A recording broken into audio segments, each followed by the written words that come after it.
আন্তর্জাতিক অপরাধ আদালতে আমার নিজের মামলাটি রেকর্ড করালাম। শেখ হাসিনা সহ 7 জনকে আসামি করেছি। নিজের গুম হওয়ার অভিযোগ আন্তর্জাতিক অপরাধ ট্রাইব্যুনালে জমা দিয়েছেন বিএনপির স্থায়ী কমিটির সদস্য সালাউদ্দিন আহমেদ। মঙ্গলবার বেলা 11:30টার দিকে তিনি বিএনপিপন্থী আইনজীবীদের একটি প্রতিনিধি দলের সঙ্গে ট্রাইব্যুনালে উপস্থিত হয়ে চিফ প্রসিকিউটর কার্যালয়ে এই অভিযোগ জমা দেন। জানা যায়, অভিযোগে তিনি 2015 সালের 10 মার্চ রাজধানীর উত্তরা থেকে নিজেকে গুম করে ভারতে ফেলে দেওয়ার ঘটনায় তৎকালীন প্রধানমন্ত্রী শেখ হাসিনা সহ 7 জন সাবেক রাষ্ট্রীয় দায়িত্বশীল ব্যক্তিকে অভিযুক্ত করেন।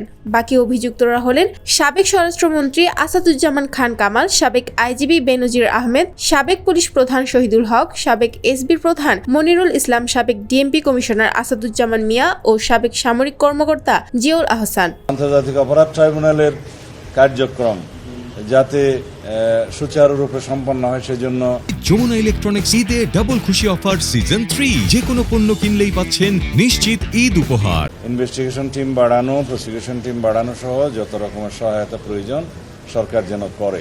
সালাউদ্দিন আহমেদ এই সময় উপস্থিত সাংবাদিকদের বলেন, এই রাষ্ট্র বিচারহীনতার সংস্কৃতির অবসান ঘটাতে হবে। জাতির প্রত্যাশা ন্যায় বিচার। শুধু আমার ঘটনা নয়, বিগত এক যুগে যেসব গুম, হত্যা, নির্যাতন ঘটেছে তার সবকিছুর বিচার হবে। এটা বিএনপির অঙ্গীকার। তিনি আরো বলেন, এই ফ্যাসিস্ট রেজিমে যারা গুম, বিচার বহির্ভূত হত্যার শিকার হয়েছেন তারা সবাই যেন সাহস করে মামলা করতে পারেন সে আহ্বান জানাচ্ছি। শেখ হাসিনার অবৈধ ফ্যাসিস্ট রেজিমে যারা এনফোর্স ডিসঅ্যাপিয়ারেন্সের শিকার হয়েছেন, আমার মতো যারা জুডিশিয়াল কিলিংয়ের শিকার হয়েছেন, যারা পুলিশি নির্যাতনে মৃত্যুবরণ করেছে, যারা বিভিন্নভাবে আওয়ামী দলীয় সন্ত্রাসীদের দ্বারা নির্যাতিত হয়ে মৃত্যুবরণ করেছে অথবা অপমৃত্যু বরণ করেছে, বিভিন্নভাবে মানবতা বিরোধী অপরাধ সংঘটিত হয়েছে, এই সমস্ত কিছুই আন্তর্জাতিক অপরাধ ট্রাইব্যুনালে যাতে মামলা হয়, যারা ভুক্তভোগী তারা যাতে মামলা করেন সেজন্য আহ্বান জানাচ্ছি। 2015 সালের 10 মার্চ রাজধানীর উত্তরার একটি বাসা থেকে নিখোঁজ হন সালাউদ্দিন আহমেদ। 2 মাসের বেশি সময় পর 11 মে ভারতের মেঘালয় শিলংয়ে তাকে উদ্ধার করে স্থানীয় পুলিশ। ভারতীয় পুলিশ জানায়, তাকে উদ্ভ্রান্ত অবস্থায় রাস্তায় ঘোরাঘুরি করতে দেখে স্থানীয়দের ফোনের ভিত্তিতে তাকে আটক করা হয়।